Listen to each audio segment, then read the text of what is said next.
Hi folks, this is Karim Rao from IT Visualizer channel. We will continue our lab, the Red Alert Lab. This is the video number 98. We have been discussing in the previous video the following. We have been working now for 8 videos on discussing the documentation of CIS Critical Security Controls version 8, which is a documentation concentrating on how you can protect yourself against cybersecurity attacks. This was provided by Center for Internet Security Organization, which is a non-profitable organization seeking and publishing documentations concerning security, or securing different platforms, different softwares, different applications, and one of these documentations to protect yourself against cybersecurity attacks. So anyway, this documentation, we have reached the point number 3, which is data protection. So the first 3 recommendations to protect yourself against cybersecurity attacks.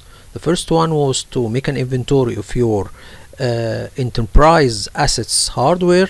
The second point is to make an inventory of your enterprise assets software. So you have 2 inventory for your hardware and your software. And the third one is to make or to protect your data. Please refer to my previous videos on how you can make an inventory of your enterprise assets and to make an inventory of your software assets, and also how can you protect your data. Anyway, we have said that to protect your data you need to know the life cycle of your data within your environment, or the data flow within your environment. So we have discussed that any data flow in any organization consists of 5 phases for data, or what we can say data life cycle or data management process, which is the first phase is to collect the data, then store the data, then use the data, then share the data, then at the end archive the data and destroy the data when needed. So in every phase, in these phases of the data life cycle, you should protect it. We have discussed before how we can do this, and the previous video we have taken we deep dive or see in depth one of the data management process guides provided by Damam University. So we will see how an organization can make a guide for data management process, a practical example of a data management process guidelines and steps.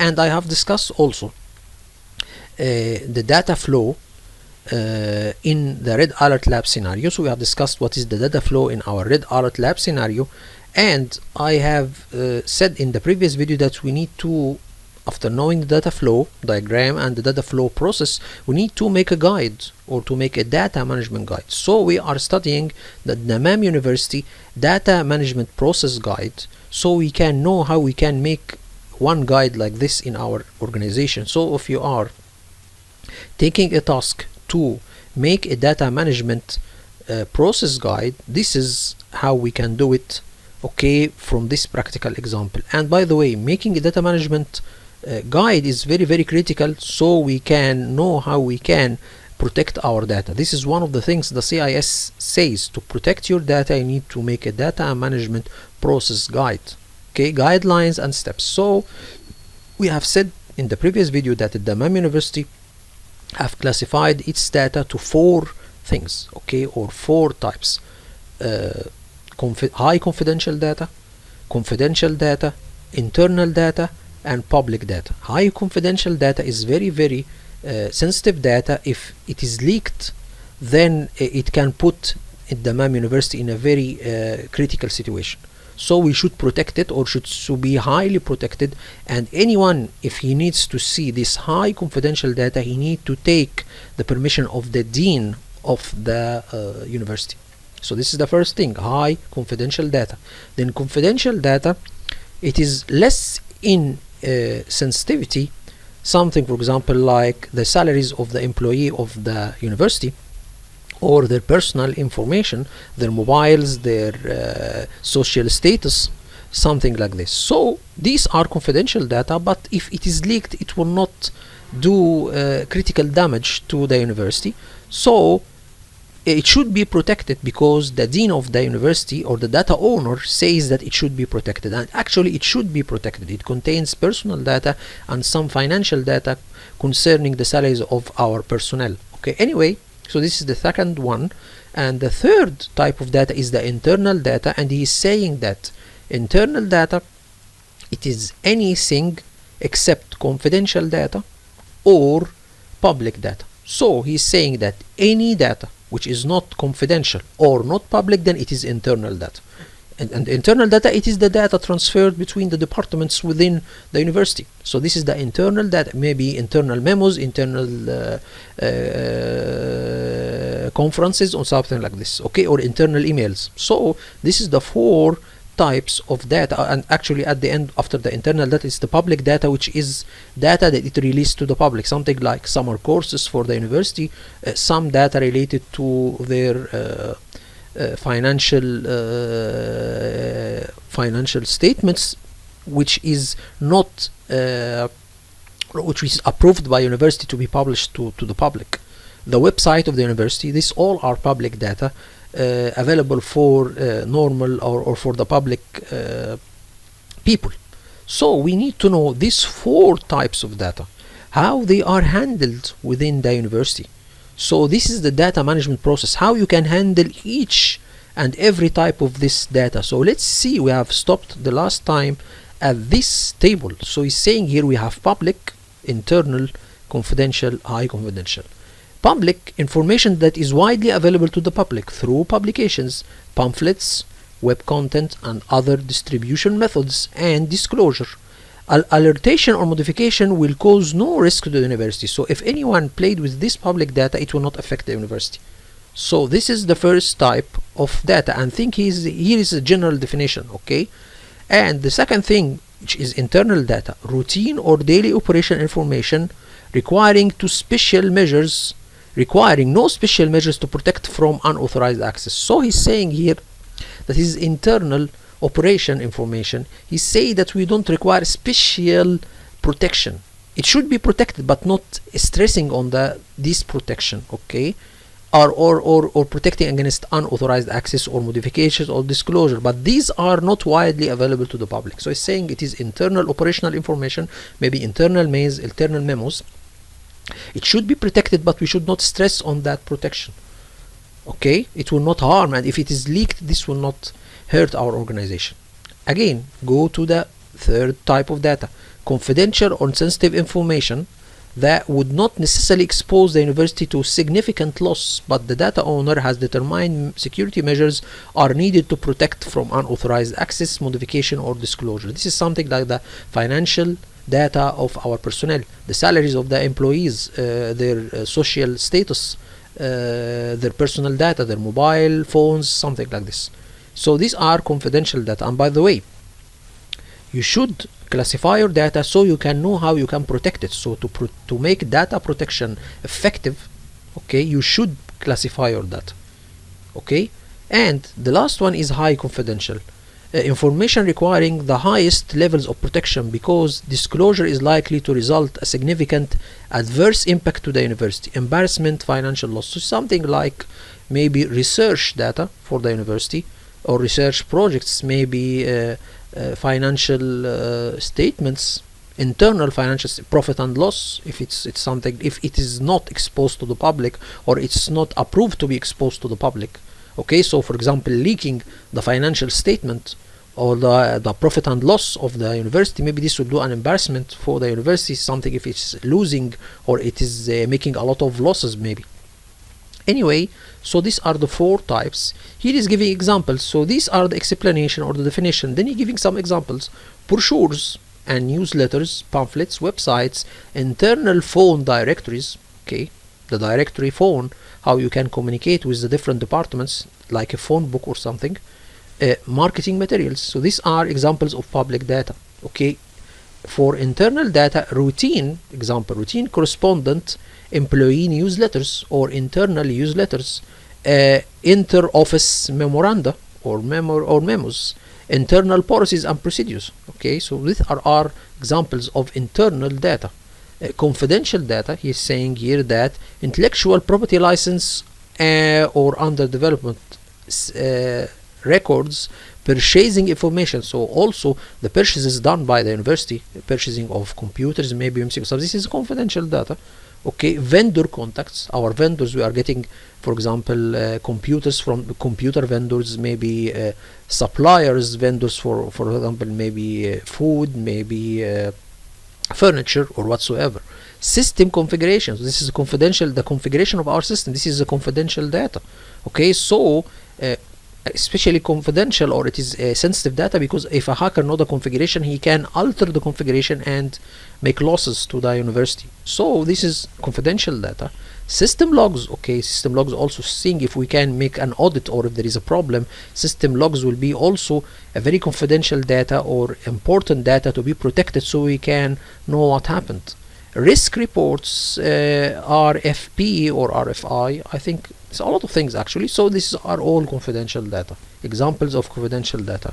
High confidential data, protected health information, student identifiable information, department financial data, personnel information, credit or bank details, contract research protocol. So these are all high confidential data. So maybe here he's saying here that personnel credit and bank details are not confidential, it is high confidential. Okay, so maybe the salary, and actually he's also saying that department financial data is high confidential. So the high confidential data, it's not the personnel data or the department financial data, maybe it's something like vendors data. Okay, so anyway, these are all examples of types of data: public, internal, confidential, high confidential. He's saying the first thing we need to make sure is the transmission. So how we can protect public data when it is transmitted, how we can protect internal data when it is transmitted, how we can protect confidential data when it is transmitted, how we can protect high confidential data when it is transmitted. Remember this graph. If we see this graph here, we remember, let's see the graph again here. No, let's go further. Remember that in this thing, remember that data, let's go further here. So we can see here that, let me make it a little bit further. Okay, let me zoom in or zoom out. So we can see that when you are sharing data, it is transmitted over the internet. So this can be for example public data, or are sharing the data outside on web servers, or you are sharing so all of these you can share internal data, or you are sharing confidential data or high confidential data. So you are here, when collecting the data, it is transmitted. When you are using the data, it is transmitted. When you are storing the data, when you are sending the data to be stored, then it is also transmitted. Okay, when you are archiving data, so it's also transmitted from your storage to the archive. So all of these are data in transit. So you should protect your data in all phases when it is transmitted. When you are collecting data, it is transmitted, so you should protect it. You are using data, it is also transmitted, so you should protect it. When you are storing the data, it's also transmitted to be stored. You should protect this transmission. Okay, when you are archiving data, it's also transferred from the internal storage to the archive storage. This transmission should be also protected. Okay, so all phases of the data, you should protect the transmission of the data. So let's see here what are these measures. So let's go further here and see what are the measures the University takes when they are transmitting the data. Let's see here. So for example, he's saying that, let's go further here, he's saying that transmission, email within the organization. So if we are sending public data within your organization, you are sending, for example, internally to your users newsletters or websites that will be published outside. Okay, you are sending email within organization, sending public data within your organization, no special handling required. Okay, if you are sending public data to internal users, okay, in your university, no special handling required. If you are sending internal data by email within your organization or your university, no special handling required. But Neither one precautions should be taken. This is emails and it contains internal data. You should only send it to your internal employees or internal personnel, not to the outside. Okay, so this is one thing to take into consideration when you are sending confidential data, okay, in an email within your organization or within the university. Use of email to transfer confidential information is discouraged. Okay, forwarding only allowed by data owner. So it's saying here sending confidential data and high confidential data is not allowed within an email, or it is discouraged. It's not recommended. Okay, unless the data owner, which is here is the dean of the university, will forward it by himself. So for example, if there is some confidential data, it can be sent by the dean of the university or the data owner of the university to the departments, for example, or internally, for example. Okay, as for confidential or high confidential, he's saying again, using of email to transfer confidential information is discouraged. Forwarding only allowed by data owner. So confidential and high confidential should only be sent by email due to necessity, and the also one that is responsible for sending this kind of data, it is the data owner, which is the dean of the university. Okay, but it is discouraged. So I think here, if you want to send the confidential data, I think it could be printed, so it's not sent by email. It could be printed and distributed to the internal employees, and after reading it or knowing it, he can destroy it or shred it, for example. Maybe this is something like this. Okay, email outside of organization. So this is transmission of data within our university. Public data, internal data, confidential data, high confidential data. What about sending an email outside of our organization containing public data? No special handling required. Okay, here if you are sending internal data to the outside to your organization, maybe for example for your partners, if you have partners outside your organization, another company, okay, so no special handling required, but reasonable precautions should be taken. Okay, this is internal memos send to outside our network, so, or to our partners network, for example, so we should take some precautions. Okay, so if you are sending confidential data outside your organization, this is a very critical thing to consider. Use of email strongly discouraged. Again, he is stressing on this. Confidential data and high confidential data should not be used by email, sent by email internally or outside our network. If you will use the email to send confidential and high confidential data, he's saying that you should consider using encryption. Encryption of emails broadcast to distribution list is prohibited and should be sent to specific users, not to distribution email groups. Okay, forwarding only allowed by the owner. Again, he is stressing upon that the only one that is responsible for sending confidential data and high confidential data, it is the data owner, which is the dean of the university. Okay, and he's saying that again he discouraged sending confidential, high confidential data using emails. Okay, if you use emails, then you should use encryption. Okay, and you should take the permission of the data owner. Okay, this is confidential data. High confidential encryption is required. So you're saying here you do not discourage it, but I think it's the same. He discourages sending both types of data in emails. If you do this, then you should consider encryption. Okay, so this is thing when you do. We can see here transmission. This is very clear and very good examples. Okay, go to the third type of transmission, not internal emails or external emails, data transfer, file transmissions, websites. Okay, if you are putting data transfers maybe through file servers, outside file servers, for example, or the cloud storage, for example, or websites, he's saying here, etc. If you are transferring data to web servers, okay, and this data is public, then no special permissions or precautions are required. Here, if you are sending internal data, okay, or transferring internal data, maybe to an FTP server or something like this, or to websites, or you are publishing, but I think this is not to websites, this is maybe internal websites, okay, not external websites. Anyway, so it's saying encryption is recommended but not required. So if you are transferring data not through emails, the only way you can transfer data not through emails, maybe through file transmissions or websites, putting data or inputting data to websites. I think the more reasonable thing for data transfer is file transfer protocols or FTP servers. So here he's saying no special precautions are required. If you are putting public data on FTP servers, though, no special precautions are required. If you are putting internal data on FTP servers, then encryption is recommended but not required. And accessing this FTP server should be also for internal employees only. If you are putting confidential data on FTP servers, then you should put encryption is required. The FTP server should be encrypted. Maybe it's an internal FTP server. So encryption is required.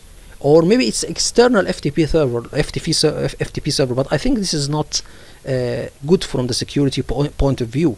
You should not make your FTP server available outside your network, so it will not be facing the internet and it could be hacked. Anyway, so it's saying if you are sharing data or you are transferring data using FTP server, so for example, maybe you are putting FTP server internally and ask your internal employees to access it to get their data,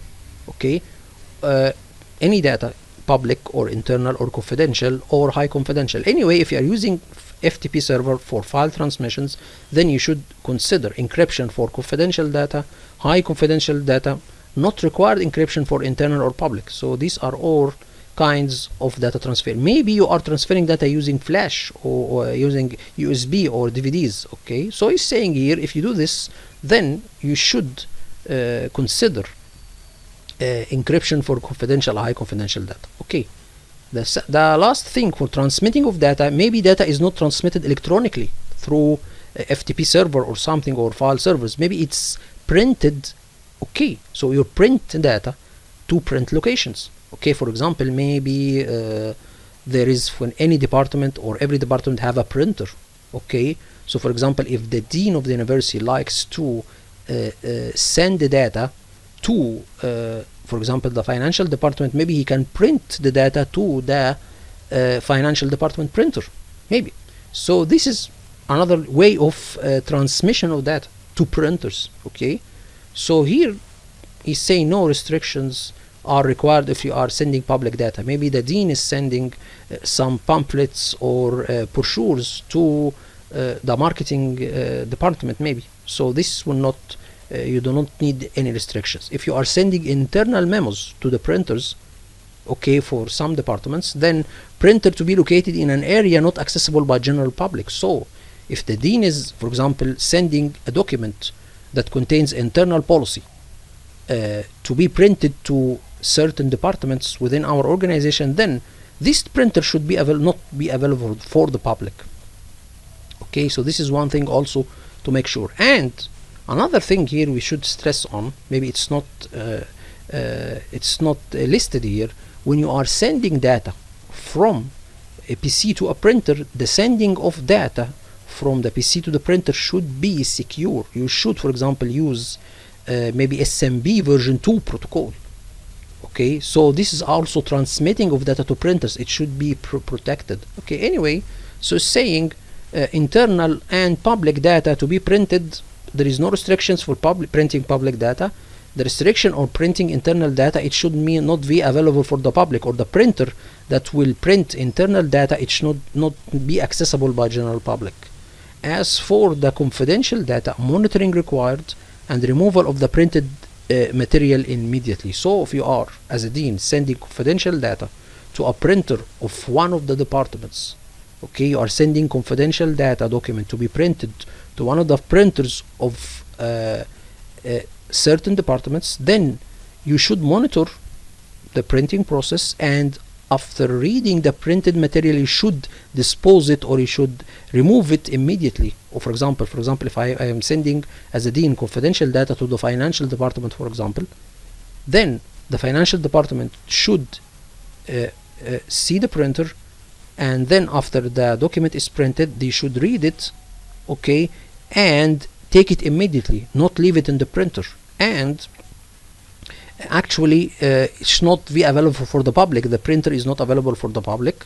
Okay, this is one thing, and you should monitor the printer. So for example, it should not be printed when no one is in the department. Someone should be monitoring the printer.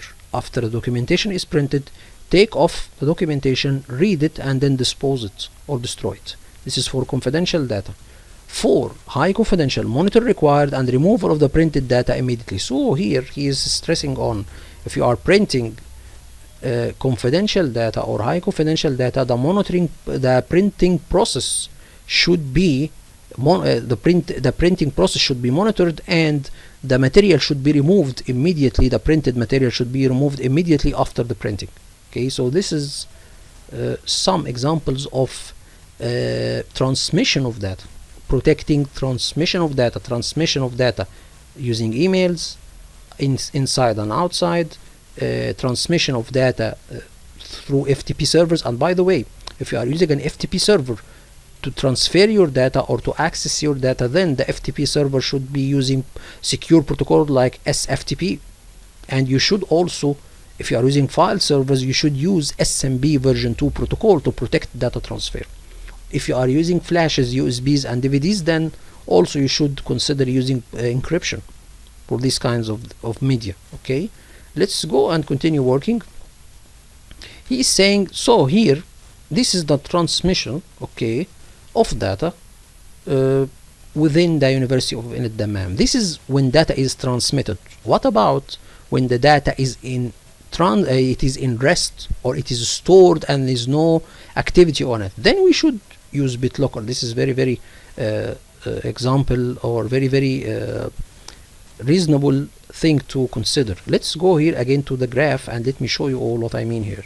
So here, when our data it's not transmitted in any ways, it is stored and there is no transmission of data. It is stored or settled here or there on the cloud. So we should use encryption protocols like BitLocker, and use algorithms, for example, like strong algorithm to protect the data. So this is one thing. Let's go and consider going back or working with the documentation of University of Dammam.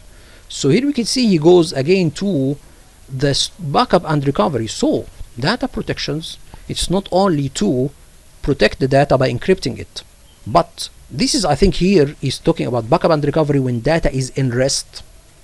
Okay, so here to protect our data, we should have a backup of our data and a recovery process, documented recovery process, so we can know how to recover and test the backups regularly. So let's see here, when you are backup and recovery of public data, okay, should be backupped monthly and incrementally based on content change. So he's saying here you should for example, backup the public data, maybe the brochures or the pamphlets, it can be backup monthly. Okay, so every month. He's saying it's not maybe it's not necessarily needed to be backup daily. He's saying it can be backup monthly, and incrementally we have kinds of backup, something like full backup and incremental backup. So saying you should incrementally backup. So also not a full backup is needed, maybe one full backup is needed, and then you can increment the backups after that. So this is the public data. Then for the internal data backup, you should backup monthly and incrementally based on information recovery requirements by data owners and business operational leads. So it's saying here you should also backup the internal data, maybe internal memos, internal emails, and something like this. It should be backup monthly. No, it's not necessary to backup daily of the data, and it should be backup based on the data owner and business operational needs. So maybe the dean needs the internal data to be backup monthly. Okay, internal memos, maybe he need them to be backup weekly. This is depends upon the data owner requirements, okay, and owner requirements and business operational needs. Okay, so this is the thing. Backup should be tested regularly to ensure reliability. I'm saying here, so he's saying here that maybe at the public data backup you can you should not test the backups regularly, but anyway, this also should be done to the backup public data. He's saying here that internal data should be tested regularly. Maybe this can be done every month. For example, if you take backup monthly, for example, maybe we are now in the months of here we are the months of October. If you take backup of October, maybe you can test this backup to be recovered maybe in November. So you can take the backup of November and then test the backup of October. Okay, can be done regularly, maybe every month. Okay, backup of confidential data should be backuped monthly and incrementally based on information recovery requirements by data owner and business operational needs. Okay, also this should be backups should be tested regularly by recovering them. Okay, so he's saying also monthly. Think here the university is taking backups by month. Okay, so it's not backup daily. Okay, this is one of the requirements. Maybe in your organization need to take regular backups, maybe every day. So for example, in my organization we take backups every day. Okay, and we take backups every week, and we take backups every month, and we take backups every year. So this is a business need. It depends upon your business need. Anyway, so, and we test all of these backups, okay, regularly. Okay, so this is for backup and recovery of confidential data. So you should recover at least one of these backups to test it if it contains confidential data and internal data. As for the high confidential data, it should be backups monthly. Again, he is stressing on backup it monthly. Okay, backups should be tested for recovery. Never override the most recent backups. So this is one good point here. If you, for example, have a year, the year have 12 months. Okay, so you have 12 monthly backups. Okay, for if the 12 monthly backups contains high confidential data, then they should not be overwritten. Okay, or this is the retention requirement. So for example, any tapes that contains high confidential data, its retention period is permanent. You should not destroy them. You have high confidential data stored in as long as this university is opened. Okay, maybe it's opened from maybe year 2000 and it's now 2022. So you should have every backup tape that contains high confidential data from year 2000 until year 2022. So this is one of the requirements. For example, maybe confidential data, okay, can be overwritten. So for example, you have 12 months of high confidential data. The retention period, maybe you should have high confidential data kept for 1 year based on your business need or based upon the government needs. Okay, for example, it depends, or regulatory needs. So you can overwrite data or use the tapes that contains high confidential data regularly. Okay, or maybe after 1 year.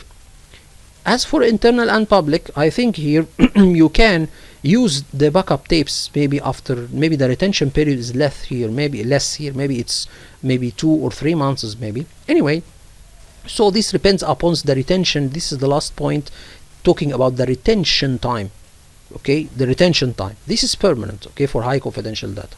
So this is the backup and store, and this is when the data is in rest. So you are protecting data when it is in rest by encrypting and back up and recover the data. Okay, so I think also storage here, but also he is talking about the storage. Okay, storage of data. He's saying about backup of the data and storage of the data. So the data is stored, you should encrypt the data, and also to protect the data when it is in rest by backing it up and recover it. So let's go to the second or the third thing when you are storing data. Okay, public data. And he's saying here that storage, it can be in a lot of things. So maybe you are storing printed material, maybe you are storing electronic documents, maybe PDFs or something, maybe you are storing emails, maybe you are storing data on portable devices like iPhones, by tablets or something. Maybe you are storing it by third party, maybe he's talking about the cloud. Anyway, we will see. For example, when you are storing printed material, maybe in an office you have, for example, you have archive office, or you have storage for storing printed material or printed files maybe. So for public printed materials, when you are storing it, no special precautions are required.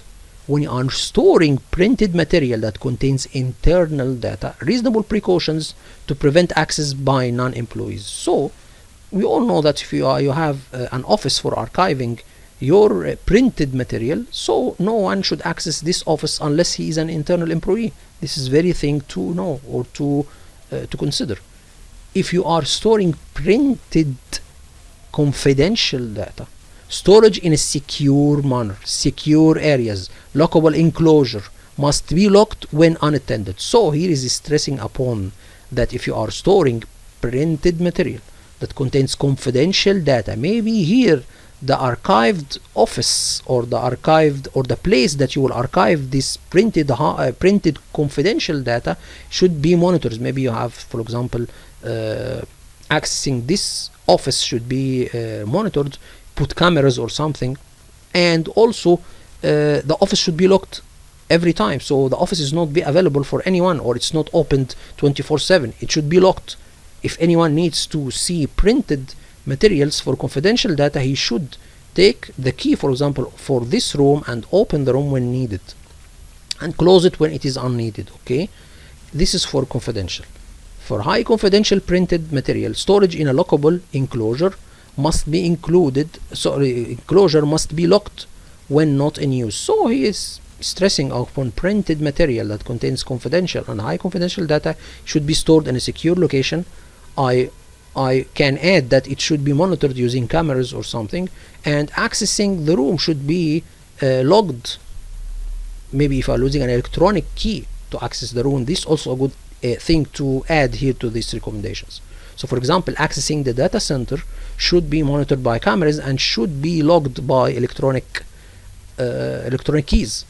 Okay, so you know who accessed the room. Okay, this is not necessary for public printed material or internal printed material. Okay, let's go to electronic documents. Okay, if you have electronic documents that contains public data, maybe PDFs, storage on all drivers allowed, but access controls must be enforced. So for example, if you are having a web server that contains PDFs or brochures for the university, then anyone from outside can download these documents, okay, and use them, but he cannot change the content of the data. So you should make access controls. Okay, for example, the PDF, for example, a student that needs to download something like the summer courses for the university, so he can download them, but he cannot change the content. Okay, this is one thing to say. Electronic documents, when it contains internal data, storage on all drives allowed, but access control must be enforced. Okay, so also, but here these electronic PDFs are within the internal environment. Maybe it's on PCs, on file server maybe. So these also should be controlled using access control. So for example, if you have a file server and you save, for example, financial PDFs or financial electronic documents on the server, on the file server, then the financial team should access this internal data. So for example, if you have a file server and you save electronic documents concerning finance terms, then the financial team should the only be, or the financial personnel should be the only persons that are allowed to access this kind of electronic documents. Okay, this is one thing. Then if you are having confidential electronic documents, here is saying that store on secure drivers or secure shared drivers only, data should be stored on an internally accessible server. So maybe he's saying that here internal data stored on internal, or electronic documents should be stored on internal servers. Confidential and high confidential data should be stored on internal servers as well. Maybe electronic documents could be saved to external servers. Anyway, he's saying that these confidential electronic documents stored on secure drivers or secure shared drivers only, data should be stored on internally accessible servers and cannot be stored on a server directly accessible from the internet. Okay, stressing it is an internal server only. Okay, and then at the end, if you are having high confidential electronic documents, store on secure drivers only, password protection of documents is preferred. So confidential data, maybe electronic confidential data documents can be stored on internal servers, but it is not encrypted, and it should be only accessed by or accessed within the environment or internally within our university.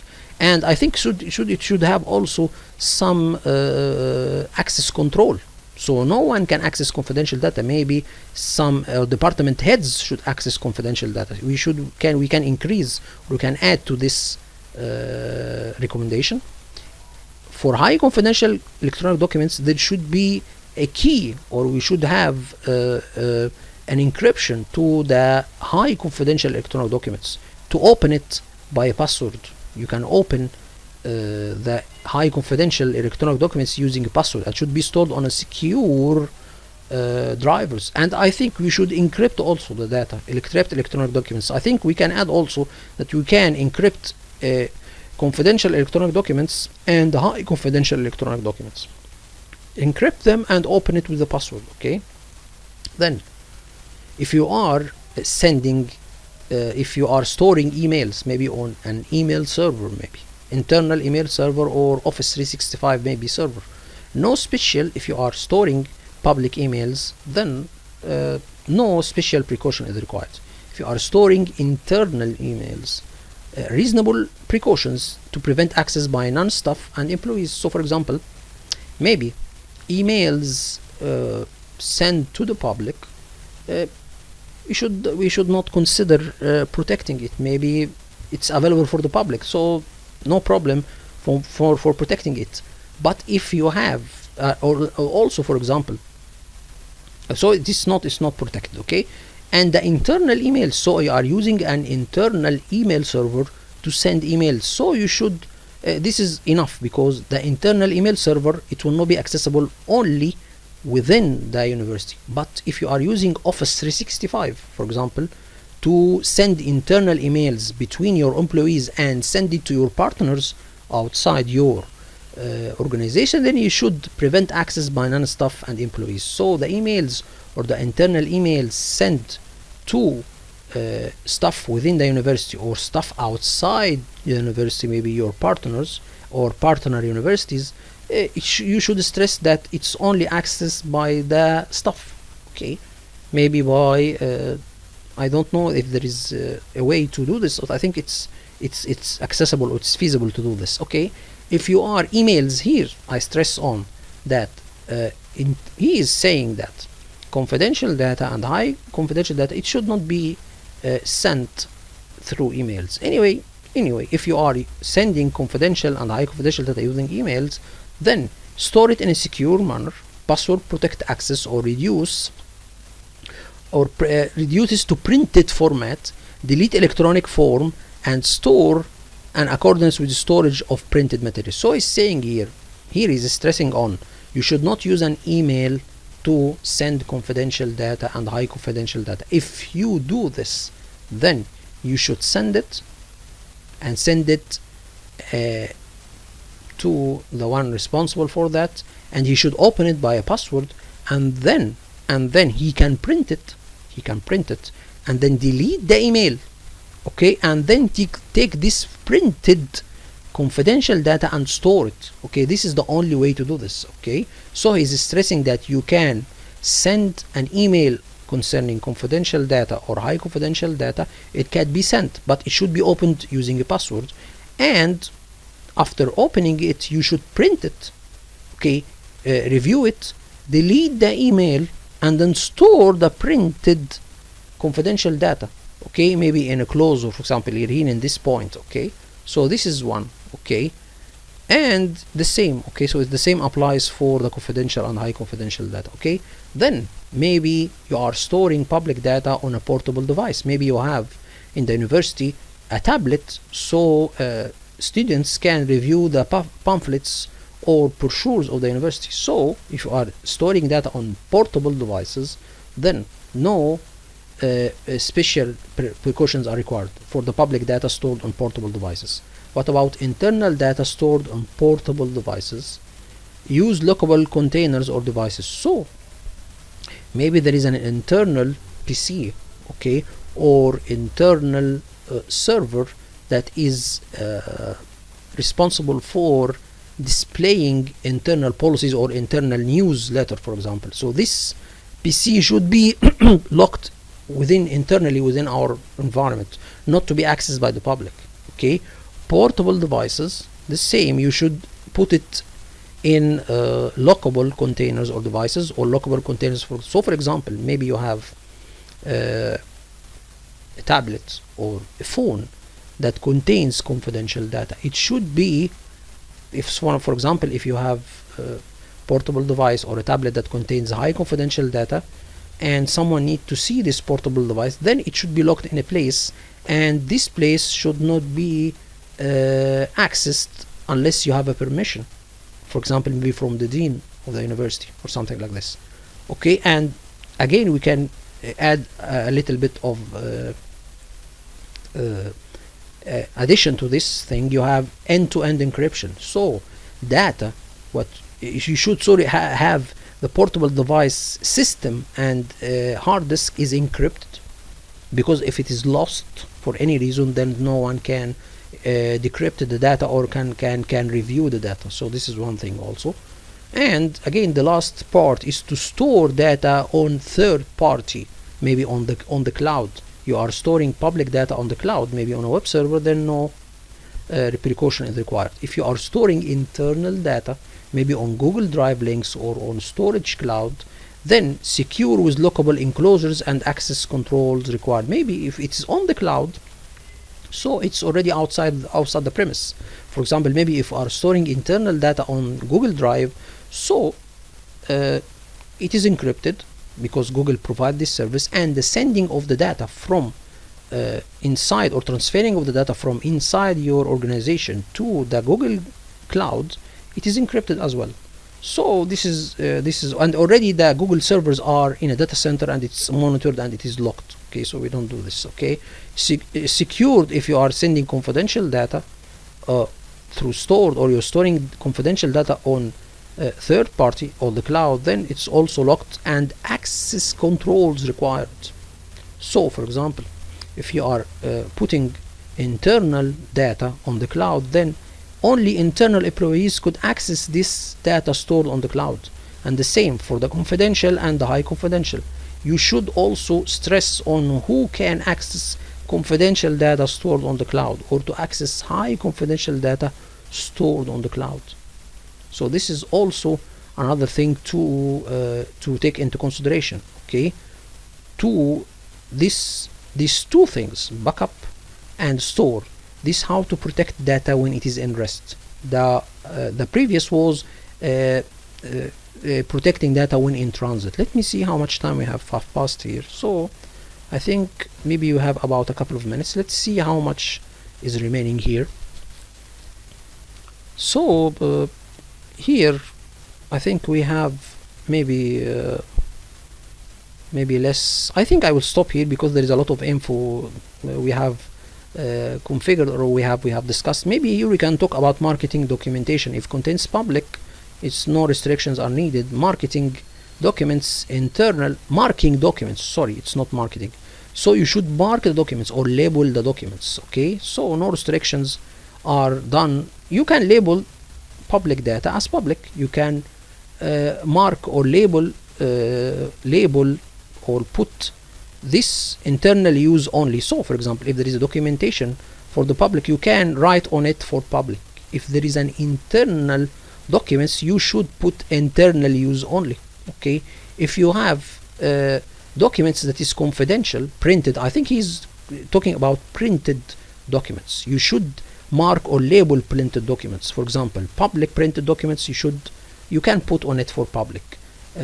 Printed internal documents, you should write on it internal use only. Okay, as for confidential, you should write on printed confidential document confidential note at the top of the document.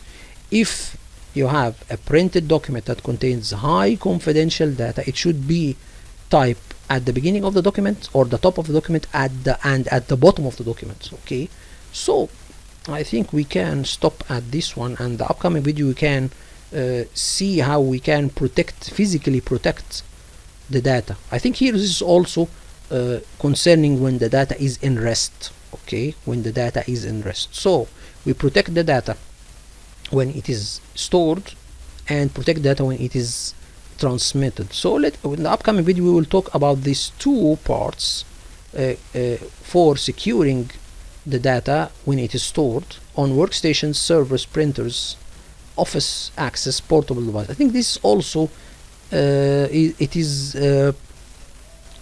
illustrating what we have discussed before in the previous slide. Hope this video is informative for you all, and thank you all for viewing. Thank you so much.